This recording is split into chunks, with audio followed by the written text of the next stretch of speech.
Apple acaba de hacer oficial los nuevos iPad con pantalla OLED, chip M4, un nuevo iPad Air de 12,9 pulgadas, también un nuevo Apple Pencil y un nuevo Magic Keyboard espectacular. La verdad que tenemos muchas cosas que comentar. Bienvenidos a La Manzana Mordida y al resumen del evento de Apple que hemos visto hace escasos minutos. Es más, aquí tengo mi libretita con todas las notas que he cogido y que voy a ir comentando durante este vídeo. Así que estad muy atentos porque en los próximos minutos os voy a contar lo más importante de cada uno de todos los productos que se han anunciado y por supuesto os citaré a un vídeo dedicado a cada uno de estos productos que empezarán a irse publicando a partir de mañana. La verdad que había muchísima expectación con respecto a lo que se podía presentar en este evento. Había muchos rumores que ya sugerían lo que hemos ido viendo, aunque es cierto que algunos rumores no se han cumplido.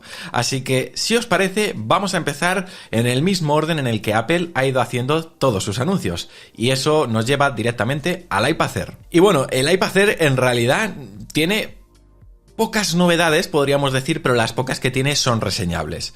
La primera de ellas es que tenemos dos tamaños de pantalla, que esto es algo inédito en esta gama de producto, que hasta ahora solo tenía un tamaño, 10,9 pulgadas, y en esta ocasión tenemos dos tamaños, es decir, 11 pulgadas y 13 pulgadas. Ambas pantallas son Liquid Retina, no llegan a la calidad del panel OLED que tienen los iPad Pro, pero que también encarecerían bastante el precio. También otro aspecto que destaca en su diseño, que visiblemente se ve igual que el iPad Air M1, es la nueva ubicación de la cámara frontal, que ahora está en el lateral para que cuando tengamos el iPad en apaisado siempre quede en la parte superior de forma centrada. En cuanto al procesador, se ha incorporado el chip M2, que es un chip más que capaz y que obviamente va a hacer que podáis hacer un montón de cosas en vuestro iPad, mover aplicaciones de trabajo, juegos exigentes, etcétera. O sea, la verdad que a nivel de capacidades este iPad va a ir muy bien. Había algún rumor que sugería que a lo mejor Apple daba la sorpresa y le equipaba con el M3, con eso de que el iPad Pro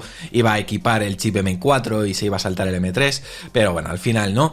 Apple ha incorporado el M2 a este iPad Air y el M4 al iPad Pro, pero ahora hablaremos de él. Un punto positivo es que han doblado las capacidades mínimas de los iPad. Por ejemplo, el iPad Air ya no parte de 64 GB, sino que parte de 128 GB, lo cual, oye, es un punto también a destacar. Os estaré poniendo de todos modos esta hoja resumen que hace Apple siempre en sus eventos para destacar las características clave de estos nuevos iPad Air, aunque no os preocupéis porque, insisto, esto es un resumen, vamos a hacer vídeo dedicado esta semana, posiblemente mañana o pasado, sobre este producto para que conozcáis todas sus claves. Último detalle, luego hablaremos de precios, último detalle del iPad Air es que ya se puede reservar y saldrá a la venta la semana que viene, concretamente el miércoles día 15. Pasamos al iPad Pro, quizás la estrella del evento, como no puede ser de otra forma. Y aquí la primera novedad ya está más que confirmada. Y primero, su nuevo tamaño, que en realidad no es que haya aumentado su pantalla y sea más grande, sino que ahora es mucho más ligero y delgado. Concretamente han destacado los milímetros de grosor que tiene este iPad.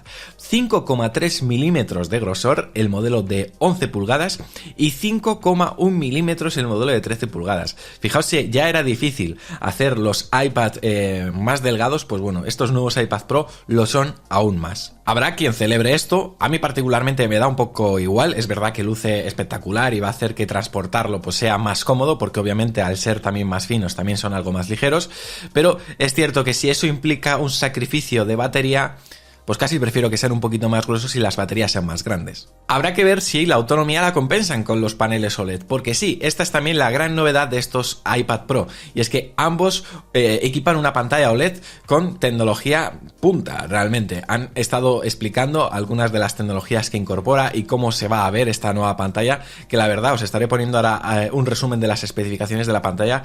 Son espectaculares y, por supuesto, una imagen vale más que 1000 palabras, es decir, que estamos deseando probar para poderos transmitir de primera mano si es tan buena como dicen, pero sobre el papel parece que sí, que es un pantallón. Además, el hecho de ser OLED, como decía, puede ayudar a que el consumo energético también sea menor, porque ya sabéis que, por ejemplo, cuando estemos utilizando una aplicación con fondo negro o, por ejemplo, un fondo de pantalla negro, esos son píxeles que no están encendidos y, por tanto, no están haciendo un uso o consumo de energía.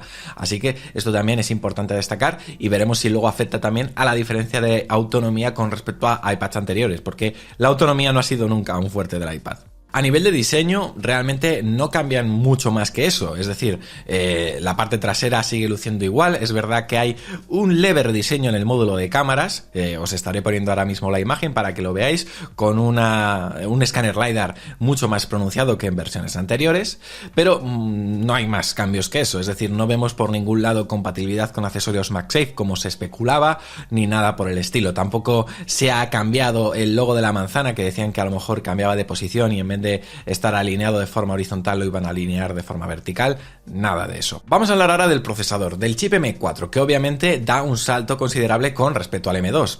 Principalmente porque se saltan el M3 y a nivel de renderizado ya han explicado que es un 50% mayor su rendimiento, pero sobre todo está focalizado a la inteligencia artificial, y es que su Neural Engine tiene 16 núcleos frente a los 12 núcleos que tenían los procesadores anteriores.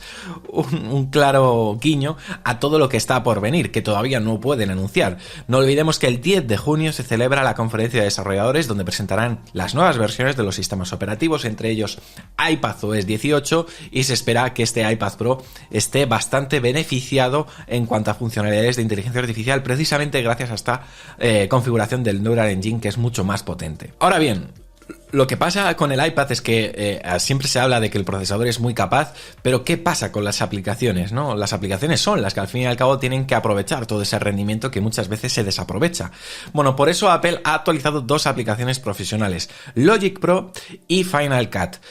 Aplicaciones que vieron la luz hace un año y que, bueno, después de todo este año pues se han actualizado con algunas mejoras interesantes. Por ejemplo, en el caso de Final Cut han hecho hincapié a una nueva funcionalidad que es multicam en vivo, que lo que nos permite es poder hacer una edición en tiempo real de cámaras que estemos monitorizando directamente desde nuestro iPad. Todo se hará a través de una aplicación que podemos descargar en el iPhone, que se llama Final Cut Camera, y que se conectará con la aplicación Final Cut de vuestro iPad, y desde el iPad, como han mostrado en el evento, vamos a poder realizar ajustes sobre la escena, por ejemplo, cambiando el enfoque, etcétera. Esto la verdad que me ha parecido interesante, aunque siendo sinceros, no sé hasta qué punto va a ser aprovechable por usuarios, digamos, entre comillas, normales, y cuando digo normales no es que la gente que lo utilice no sea normal, sino que son casos excepcionales, casos de uso profesional, ¿no? Para un uso cotidiano, como pueda ser un youtuber que trabaja con una cámara, pues no sé hasta qué punto le va a sacar funcionalidad a esto. Yo decía en el evento que he echado en falta algunas características más, por ejemplo en Final Cut, como la compatibilidad ya, por fin, de una vez por todas, con plugins de terceros, porque esto es una capacidad que se anunció con el lanzamiento de Final Cut, pero a día de hoy todavía no es posible, y creo que la compatibilidad con plugins de terceros es algo muy necesario. Vamos a hablar de las cámaras. Antes os decía que el módulo de cámaras de la parte trasera se ha actualizado, ha cambiado un poquito su aspecto, pero en realidad la cámara en sí no ha evolucionado demasiado. Sigue siendo una cámara de 12 megapíxeles con una apertura f1.8, con Smart HDR4 y con posibilidad de grabar vídeo en 4K ProRes. En cuanto a especificaciones puras, la verdad no hay mucho que reprochar. La cámara, de todos modos, no es algo que se vaya a utilizar en el iPad regularmente, por tanto tampoco esperaba una renovación mayor, pero lo importante viene en la cámara frontal, que también ha sido reubicada, y al igual que con el iPad Air y también con el iPad de estudiantes, que salió hace ya un tiempo, ahora está en el marco lateral para que cuando, por ejemplo, tengamos nuestro iPad conectado a un Magic Keyboard, siempre esté en la parte superior y de forma centrada para cuando estemos en una videollamada. Precisamente, hablaba de conectar teclado, Magic Keyboard. Vamos a hablar del Magic Keyboard, el cual efectivamente se ha confirmado su renovación con un diseño muy atractivo y que efectivamente recuerda mucho al de un MacBook. Os estaré poniendo ahora algunas imágenes de este, pero la verdad que a mí particularmente, al menos en vídeo, me ha parecido muy bonito. Ya sabéis que vendrá en dos tamaños, 11 pulgadas para el iPad Pro de 11 pulgadas y luego 13 pulgadas para el iPad más grande. Pero la verdad que, oye, poco que reprochar. Es verdad que yo esperaba quizás un diseño un poquito más metálico, porque se hablaba mucho de la presencia del aluminio, pero bueno, en realidad no me disgusta la renovación que le han hecho con su trackpad, sus teclas. Es verdad que ya digo, cuando lo conectamos al iPad parece un Mac. Y vamos al Apple Pencil, que es quizás la otra gran estrella de este evento y que se ha presentado junto con estos nuevos iPad Pro. A ver, decía al principio que ha habido algunas cosas que no se han cumplido de los rumores. Véase, por ejemplo, lo de las puntas intercambiables o la posibilidad de poder copiar el color de un objeto para luego poder replicarlo en una aplicación. Pero sí que ha habido algunas otras que se han cumplido. A ver, cosas que tenéis que saber. Este Apple Pencil, que se llama Apple Pencil Pro, se ha cumplido el rumor que empezó a circular desde ayer de que este Apple Pencil se iba a llamar así, solo es compatible con los nuevos iPads, es decir, con los nuevos iPad Air M2 y con los nuevos iPad Pro M4. ¿De acuerdo? No es compatible con los modelos anteriores, aunque Apple lo ha compensado con el tema del precio. Ahora os explico. A ver, ¿qué tenéis que saber? Primera característica que me ha resultado interesante. Se confirma el gesto de apretar, ¿vale? Vamos a tener un nuevo gesto en el Apple Pencil que, por ejemplo, nos va a servir para poder sacar las herramientas de dibujo rápidamente y poder acceder a ellas tal y como han mostrado en el ejemplo de su presentación. Esto va a estar de todos modos abierto a los desarrolladores para que a través de su API puedan invocar ciertas funciones en según qué aplicación. Dependiendo del tipo de app, pues este gesto podrá servir para diferentes acciones. Luego ha habido otro nuevo gesto que me ha parecido muy interesante y la verdad que creo que para los que dibujáis con el iPad puede seros mucho más práctico a la hora de trabajar, es que cuando giremos el Apple Pencil mientras estamos dibujando vamos a poder cambiar el grosor del trazo. Esto la verdad me parece muy práctico porque antes tenías que irte a la herramienta de dibujo, al selector y cambiar manualmente desde ahí el trazo. Ahora no, ahora simplemente girando el pencil con sus componentes internos va a detectarlo y va a poder cambiar el trazo a tu gusto. Eso ya digo que está muy bien. Además de contar con un motor áptico que nos va a permitir recibir retroalimentación pues de ciertas acciones que hagamos con el pencil en según qué aplicaciones. Es decir, que el pencil nos va a dar una respuesta, va a vibrar y vamos a sentir quizás mucho más cuando dibujamos con precisión o queremos trabajar en ciertas aplicaciones que necesitan quizás de una respuesta áptica para poder transmitirnos una mejor experiencia. En fin, eso ya pues depende de cada uno de la aplicación que utilice y de los desarrolladores y al final compatibilizan estas nuevas funciones del Pencil con sus apps. Con respecto a sus accesorios, es decir, Apple Pencil, Magic Keyboard y también los iPad Pro, tenéis que saber que desde hoy también ya se pueden reservar y saldrán a la venta la próxima semana, el día 15. Vamos a hablar de precios, ¿vale? Que esto es importante. A ver, ahora hablaré de lo del Pencil, que no se me ha olvidado. Precios del iPad Air. El modelo de 11 pulgadas parte de 699 euros, el modelo de 13 pulgadas parte de 949 euros, eso en cuanto al iPad Air. Nos vamos a los iPad Pro, el iPad Pro de 11 pulgadas parte de 1.199 euros, el iPad Pro de 13 pulgadas parte de 1.549 euros, luego nos vamos a los accesorios, el Apple Pencil Pro parte de 149 euros, pero ojo, porque como decía, solo es compatible con los iPad Pro nuevos. Es decir, si tú tienes un modelo anterior, tienes que seguir comprando el Apple Pencil 2, que está al mismo precio que el Apple Pencil Pro, ¿vale? En ese aspecto no hay diferencias. Y luego, con respecto al Magic Keyboard, la versión para el iPad de 11 pulgadas parte de 349 euros y la versión para el modelo de 13 pulgadas parte de 399 euros. Aquí, todo normal. En fin, turno para mis conclusiones. A ver, creo que el evento en sí ha cumplido más o menos mis expectativas porque realmente lo que se estaba rumoreando se ha cumplido y lo que no se ha cumplido, bueno, tampoco me parecía algo imprescindible, os soy muy sincero. Ahora bien, hay alguna cosa que me ha chirriado. Obviamente lo profundizaré seguramente en los vídeos dedicados. Véase, por ejemplo, con el tema de los precios. Se agradece que hayan cambiado la capacidad mínima, es decir, ya en los iPad Pro no partimos de 128, sino partimos de 256, y en los iPad Air no partimos de 64, sino que partimos de 128 GB, pero nos hemos dado cuenta al terminar nuestra retransmisión de que en Europa, al menos en España, no se incluye cargador en estos nuevos modelos. ¿Vale? No se incluye cargador en estos nuevos modelos y además Apple en su evento ha dicho que no había una subida de precios.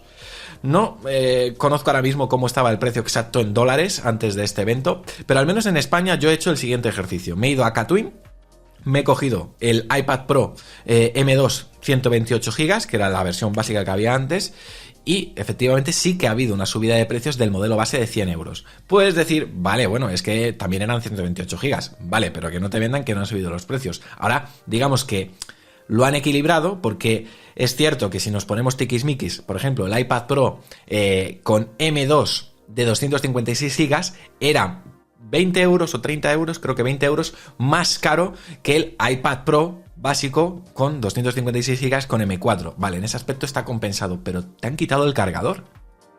te han quitado el cargador. Mirad, si le dais por ejemplo a la web de Apple, le dais a reservar iPad y bajáis hasta el final, donde pone el contenido de la caja, veréis que se incluye el iPad, se incluye el cable de carga, pero no se incluye el cargador. Y resalto esto porque aunque pueda parecer normal, visto lo que han hecho por ejemplo con los iPhone, en otros países, por ejemplo, nos estaban diciendo que en Estados Unidos sí que se incluye el cargador. Que en países de Latinoamérica sí que se incluye el cargador. Así que me parece, a falta de que confirme la razón Apple de por qué lo han hecho, que se han cobrado la venganza de toda la presión regulatoria de Europa, y a los europeos pues nos va a tocar pasar por caja y comprar un cargador aparte. Y esto sería todo, amigos, en cuanto a mi resumen de este evento de Apple. Espero que os haya gustado. Si es así, ya sabéis, podéis dejar vuestro me gusta, suscribiros al canal para no perderos ninguno de los vídeos que vamos a hacer ya explicando a fondo todo esto sobre los nuevos productos, y, como no, decidme en los comentarios qué os ha parecido a vosotros. Por mi parte, nada, estad muy atentos porque mañana seguramente se vengan un par de vídeos aquí a la manzana mordida, porque ya sabéis, yo soy Fernando y prometo hacerlo. ¡Chao!